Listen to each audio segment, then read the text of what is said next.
Morning to us all, and a big thank you for the opportunity to present on coastal fisheries management. So we've had very good presentations earlier. Thank you to Dr. Ife and Nana, Jojo Solomon, and Nana Kweja for those interesting presentations. They have actually done all the work for me, and they've given broad overviews in Ghana how our fisheries sector is, especially in relation to IUU, and all these translate into fisheries management. So I'm just going to give some details on what our work in Ghana as EJF, what our work in Ghana has helped to support all these strategies for coastal management, fisheries management. So as part of my presentation, I'll just go through, talk a little bit about the Environmental Justice Foundation and what we do. And we'll look again at the importance of coastal fisheries, some tools for coastal fisheries management. And then I'll dwell in on co-management as an alternative strategy, some challenges, and then we'll conclude with a video on collaborative fisheries management.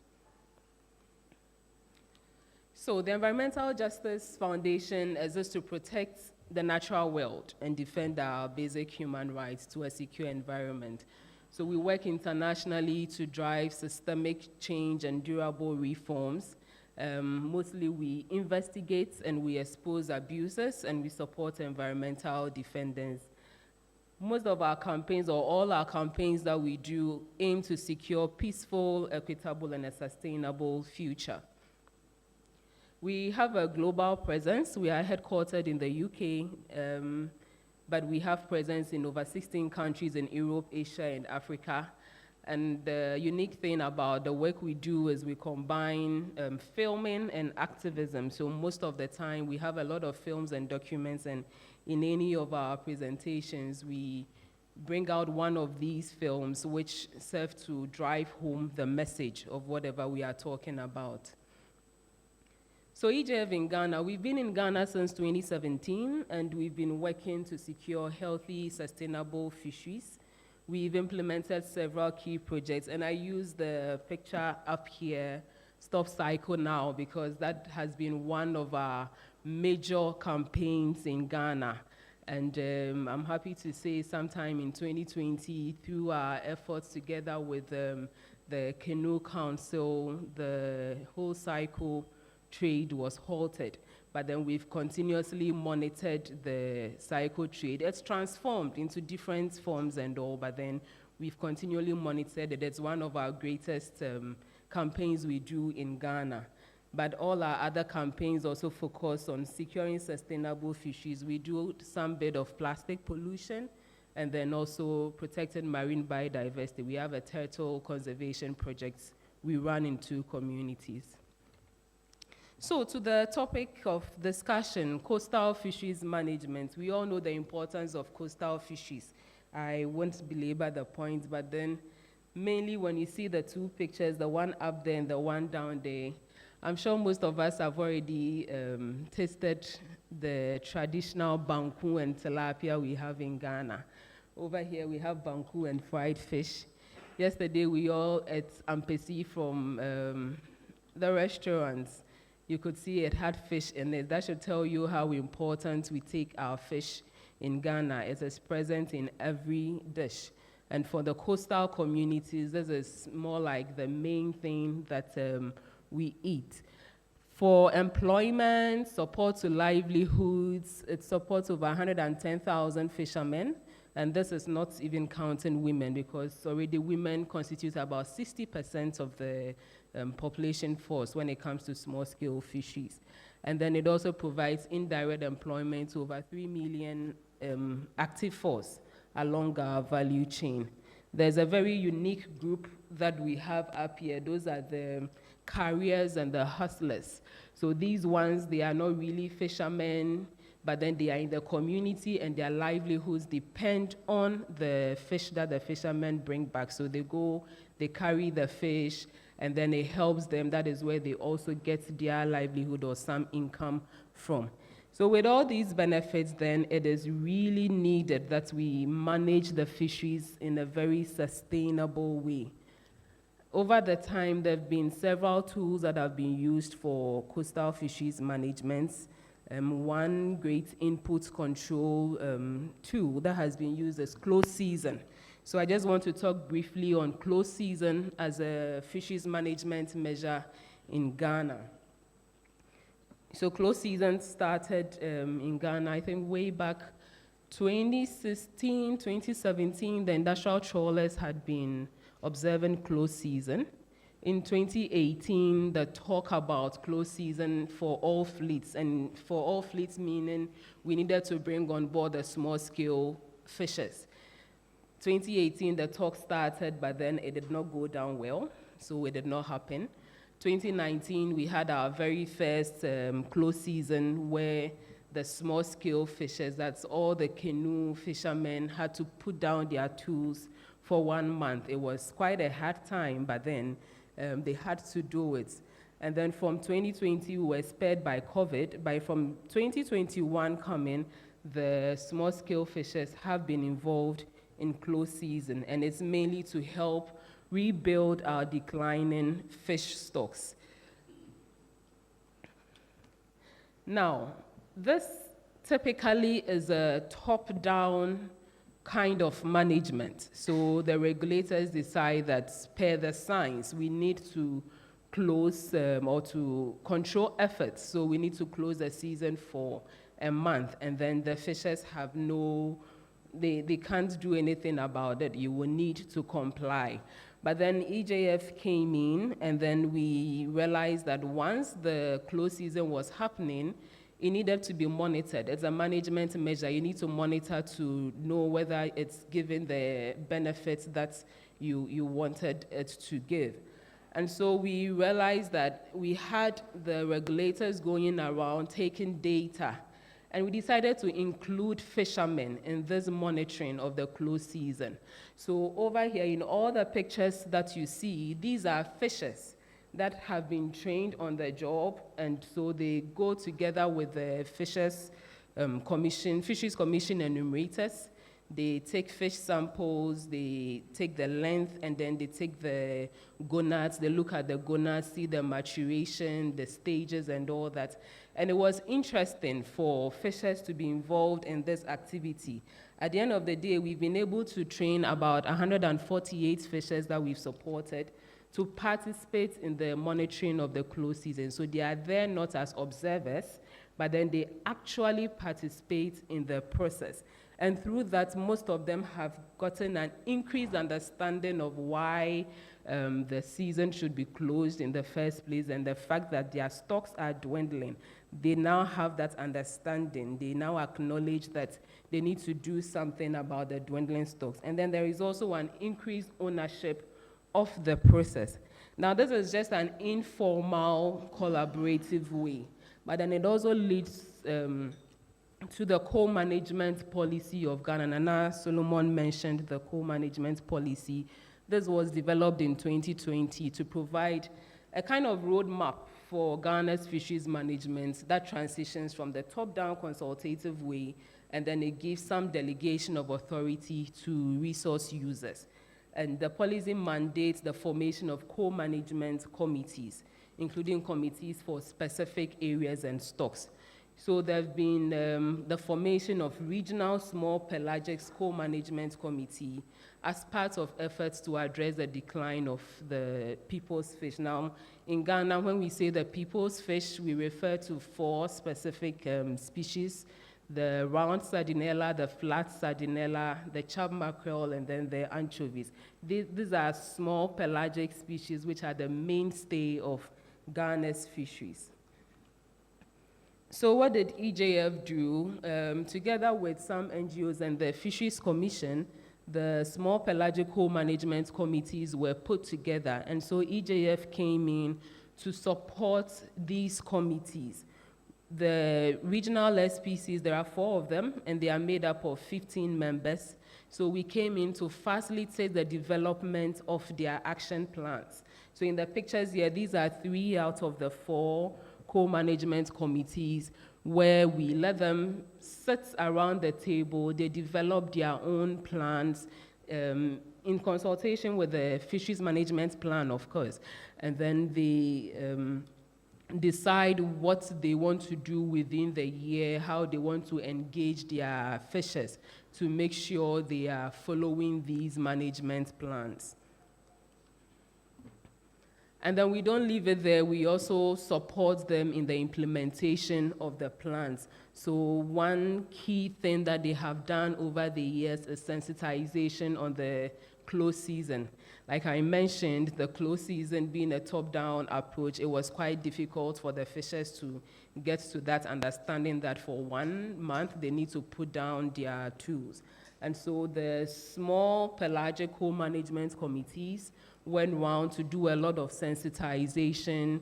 They were involved in their announcements, ensuring that all the landing beaches and all the fishers get to know that this period, this is what you need to do.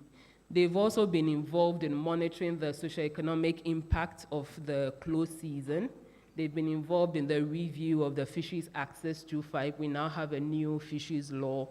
They were actively involved, giving their inputs, getting inputs from the fishers and making sure it gets up there. And they were also involved in some political parties' dialogue series ahead of the 2024 general elections. Now, the major challenge to sustainable coastal fisheries management, IUU.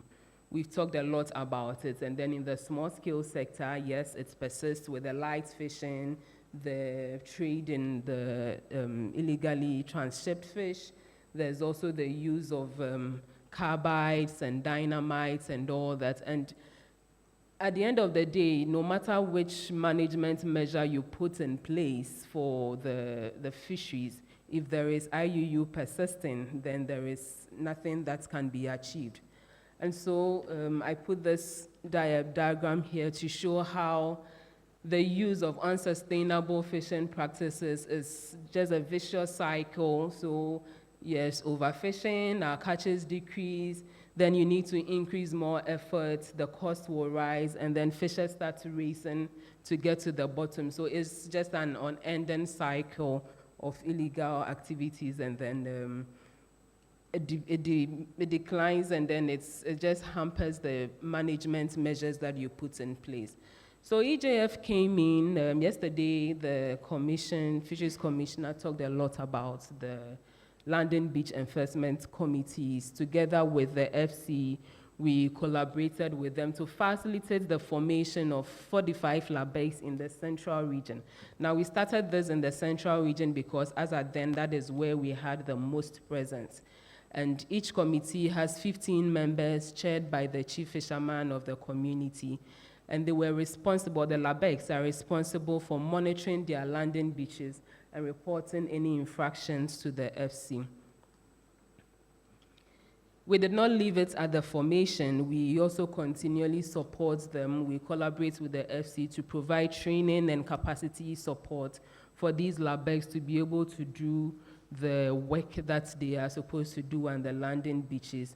We actually put together a handout, as you can see here, a handout which we use to train them on fisheries regulations, so particularly the mesh size, use of chemicals, the do's and the don'ts, which the fishers are supposed to know, but then it's not all fishermen will have access to the fisheries law to be able to see that this is what we are to do or this is not what we are supposed to do. So we break these down into simple booklets which we use to train the LABEX, and then that also helps them to facilitate the work that they are doing.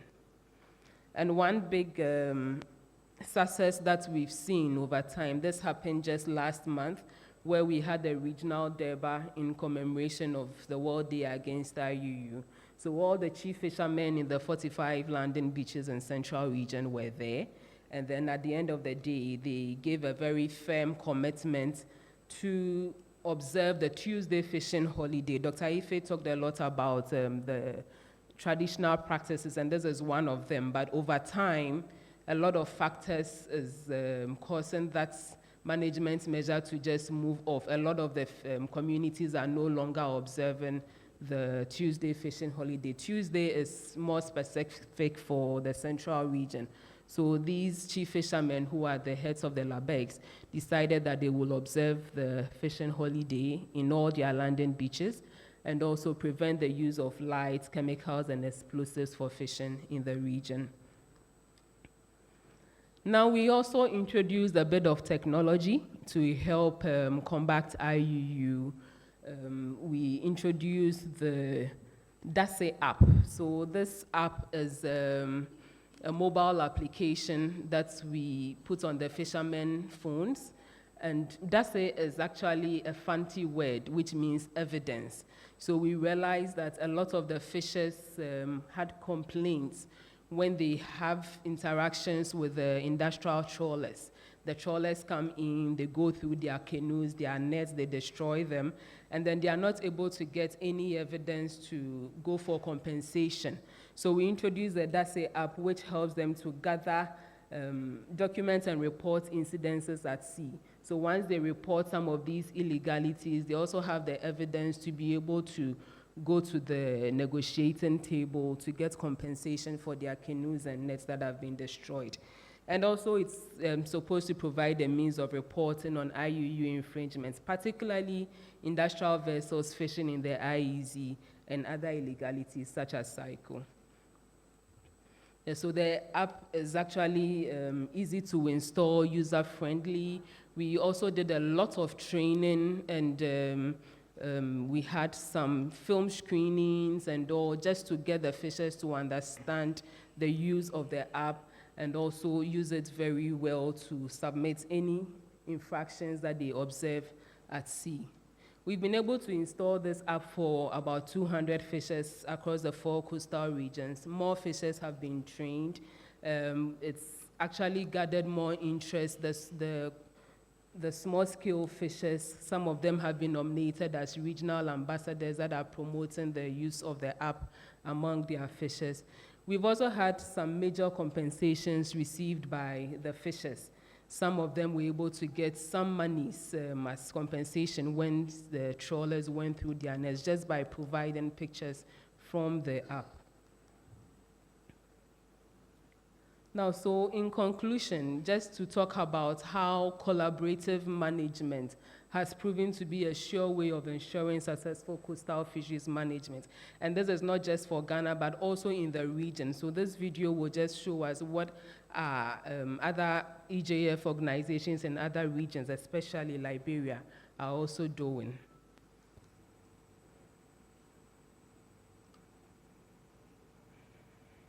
Presenting the Environmental Justice Foundation's Global Toolkit for Participatory Fisheries Governance.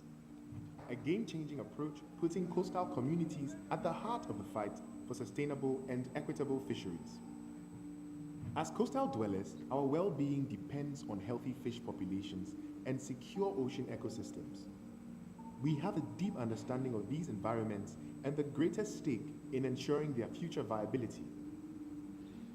Yet, decisions impacting our livelihoods are often made without us, leaving us excluded from the management of our own resources. But there is a solution. Instead of instructions flowing solely from the government, we can participate in the management of fisheries ourselves. This belief in the power of grassroots decision-making guides EJF's new Global Toolkit, which will provide the tools to establish co-management associations, or CMAs, in 15 countries. Co-management association. It's a system by which we, as local fishers, come together to manage our fisheries alongside the government. It's a proven approach that is inclusive, democratic, and participatory, and gives us greater control over decisions that impact our fisheries and livelihoods. Supported by EJF, CMAs in Liberia have accomplished many victories. They have helped reconcile conflicts between different communities who share fishing grounds, and community surveillance has also increased, with multiple cases of illegal fishing identified and reported to the authorities. CMAs have also promoted the use of local ecological knowledge and expertise that complement scientific data gathering for sustainable fisheries management. In Liberia, half of all leadership positions in the CMAs are now occupied by women, encouraging widespread participation and bringing valuable insights from processors and traders. The toolkit will now help expand these successes all over the world. By creating inclusive, expert, and well-equipped CMAs, fishers across the globe will be supported to cooperate and participate in the building of sustainable, legal, and equitable fisheries.